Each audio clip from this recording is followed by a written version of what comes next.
Hello and welcome to the final part of our wedding series. I hope you share this video, share the subsequent ones. This is the fourth part and we are trying to draw close to this series. And welcome to the Think Talk with me, Beatrice. And I'm here to give you all the juice that you need on how to plan a wedding. So today I just want to talk to you about certain things that I think we should start to, think about. Either you're a wedding planner or you're just getting married. And I have categorized them into two. The things that we should stop wasting money on. They don't make sense. Don't spend money on those things. You can actually take those budgets and put them on something else, absolutely. And it will be worth it other than spending money on those kind of things. And also I want to talk to you about things that you should actually spend money on when it comes to wedding. So it's twofold. Things that you should not spend money on, and whilst I say don't spend money on them, I'll give you alternatives on how to do them more efficiently and effectively. The number two thing is things that you should, yes, you should spend money on those things. Yes, because it's important that you learn where to prioritize. If weddings are based on a budget, it will be a catastrophe if you spend money loosely on things that are not necessary, and then the things that are important, they don't have a budget line or they don't meet finances that can actually make them nice. So the number one thing that I think you should not spend money on, I'm not saying don't spend nothing, but don't spend too much money on it, is the invitation. Okay, so one time somebody invited me. It's not a person's wedding, it's a friend's wedding, but then she was given two extra invitations, so she invited me.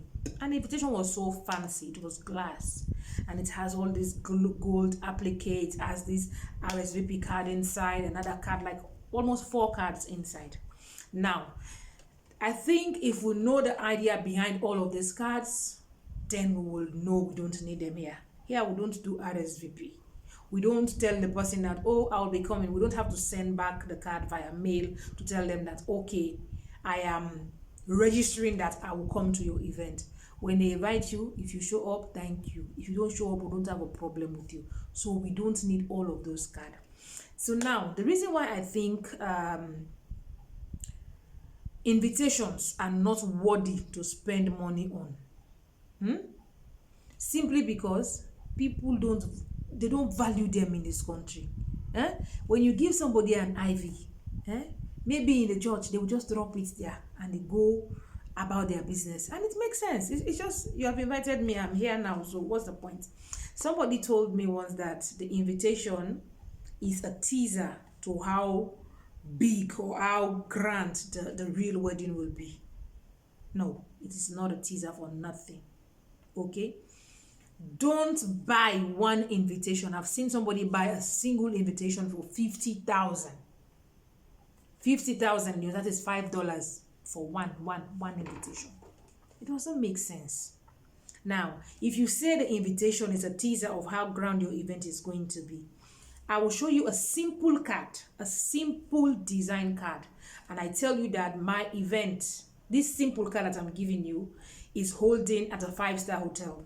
And you give me a grand IV invitation to tell me that you're holding your event in a 2-star hotel or maybe just a hall down the road. No, it is not an indication. It is not an indication. Again, let's not forget that this wedding thing, it is not a competition, and it is not about trends. When somebody starts to buy a certain type of invitation, everybody thinks, oh, it is a trend. It is not a trend. If you come to me, I tell you, print small card like this, nice, like durable card, nice one. Do the design in Sierra Leone, print it in Sierra Leone, and give it to people to come to your wedding. They will come.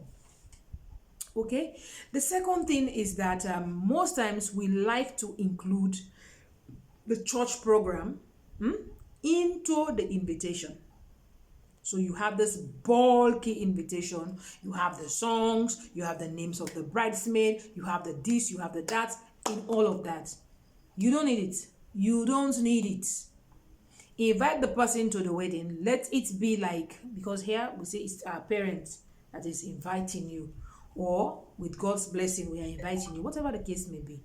Okay, we are inviting you to so and so event at so and so church or mosque on so and so date and a time, period. Let your invitation be plain, simple, and just passing on the invitation that please come.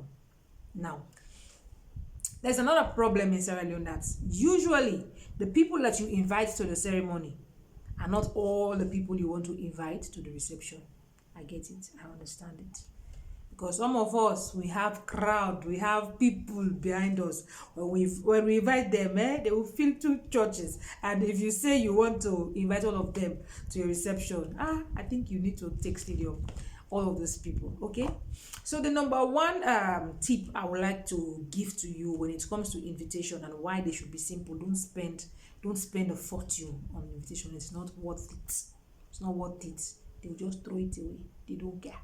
Okay, make a small invitation made in Sierra Leone, buy good envelopes, put them in there, give it to people. They will come. Whether the invitation fine, whether it's not fine, they will come. If they like you, they will come. Okay, so that is it for me.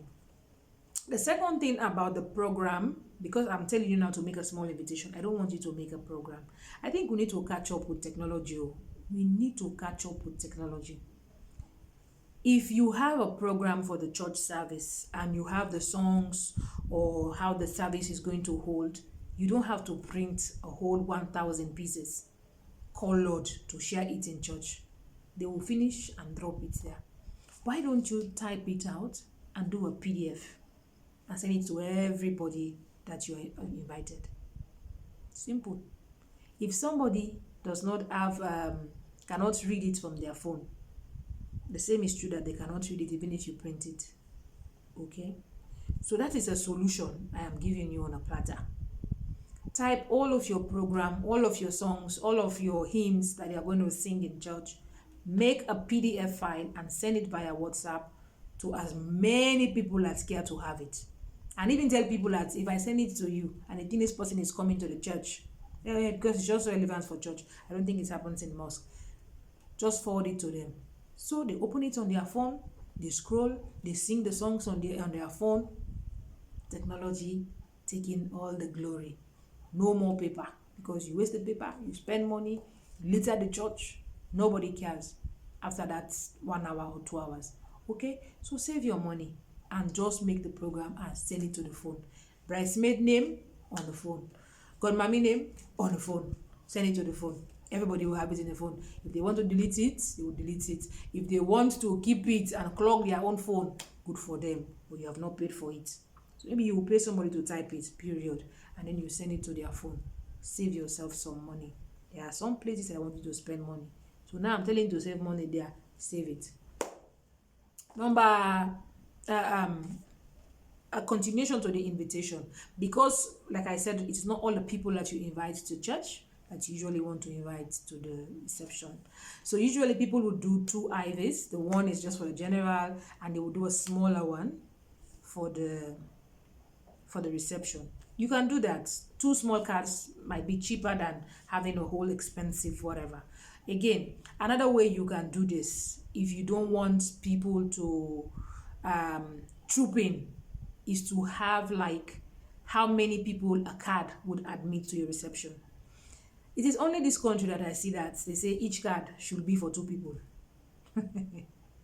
No, that is a salon law. I don't even know where you get that law from. Like if they give you a card, even if you don't have a spouse to take, you go and find somebody. I get cards. No go no more. The card now for 2 people. So write it on the card. You that is getting married, say this card admits only 1 person. This card admits 2 people. And make sure you have the seat number there. Do you know why? Because if that person makes tanga, you get go that person. The person go tin up instead, or the person is doing tin up. Simple. So don't spend money on this elaborate invitation. They are not worth it. I also indulge you, like to do a sitting kind of position thingy and send it via WhatsApp to all the people that you know you have invited. They will see their name there. If you don't want to be embarrassed, you will not go.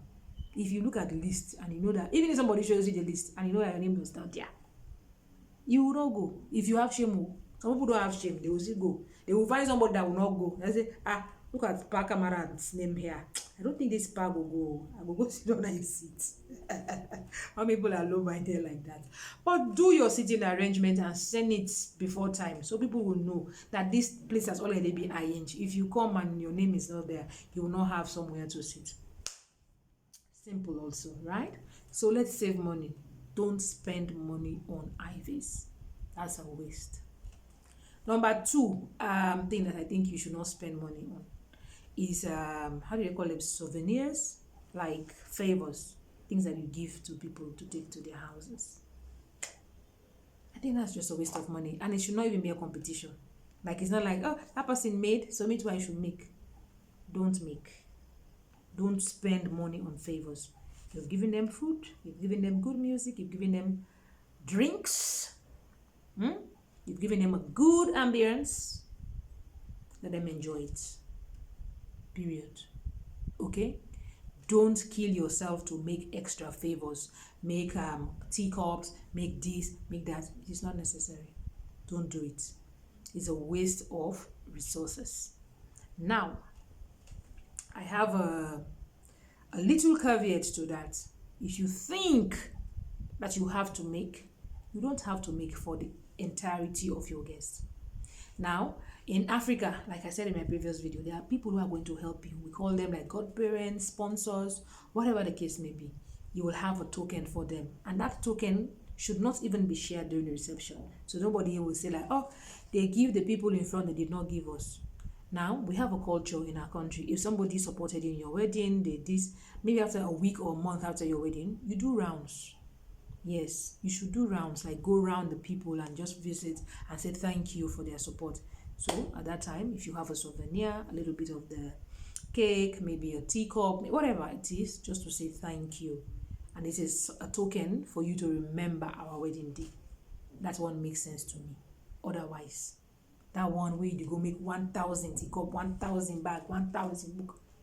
Don't do it. It's not worth it. Okay? Weddings are expensive. So try and curtail your expenditure. Small. That's another thing I think you should not spend money on. The other thing I think you should not spend money on is customized decorations or decoratives or whatever you may call them. They are pretty expensive. Somebody asked me to source something of the sort for them.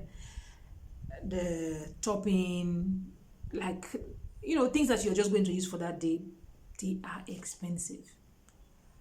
If you want it to be, if you want to customize things, please do it locally. But the things that this person sent me, like to do a cake topping, to do the flooring with their names, they are massively expensive. I'm talking about 20 million kind of thing, $2,000 and above. It's not worth it. Trust me, it's not worth it.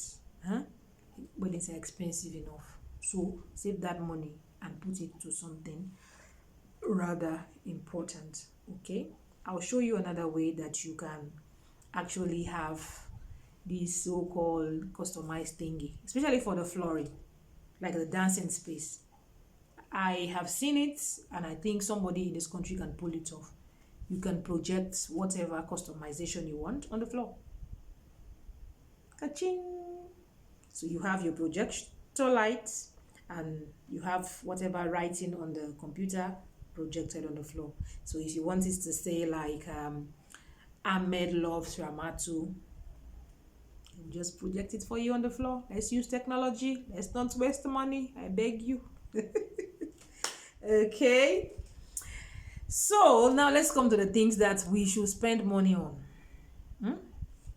These things are important. I want you to think about them and let me know if you think they make sense to you. Number 1, I think you should spend money on your rings. Yes. Your wedding rings you should spend money on your wedding rings. Why? Because they are going to be with you forever. It's not like the food that you will serve people and they eat it and they go home. If you buy, there's something sentimental about the ring that was blessed for you, that was used on the day of your wedding. So maybe you will say, let me just buy a cheap one, and then you get ruined, and then you have to go and buy another one, go and find a pastor somewhere. God forbid the pastor that you wanted to bless it is no more than who can do it for you. All of those kind of things. Okay, so invest in good rings. Invest in rings that will stand the test of time, that will stay with you forever. Okay, number 2 thing that I want you to spend money on. You will think that I want to say food, I want to say drinks. That one, if it is there, they will enjoy. If it's not there, I'm sorry. But I want you to spend money on your honeymoon. Yes. That soup we get that picky we get for birthday. And no, I don't want to say that, it's too gross. That soup way sweet, but na money killer. Or if tomorrow, if your wedding get for sweet and the bachelor's eve, you have to start on a good footing on the night of the wedding. Yes. So invest on a very good honeymoon. And when I say a good honeymoon, don't minimize it to be just time out or okay, let's just stay home. Go somewhere special. Spend money. Like, think about it and spend money on your honeymoon. Go somewhere special, somewhere that the sex will be good, somewhere that you will connect, like all the stress that you have gone through. You will just say, okay, it is worth it. Let's just lie down here and have a good time with each other. No phone calls, no nothing. If somebody owes you picture, hold you picture. When we are done, we'll come back. So that is something that you should plan before the wedding. That's why I'm saying it now. Okay. The 3rd thing also I want you to spend money on is photography and videography. The reason why we spend money in weddings is because we want to keep the memories. If you don't have good photography and videography, where are you going to get the memories from? So let's spend money on good photography and videography so we will secure these memories. Okay.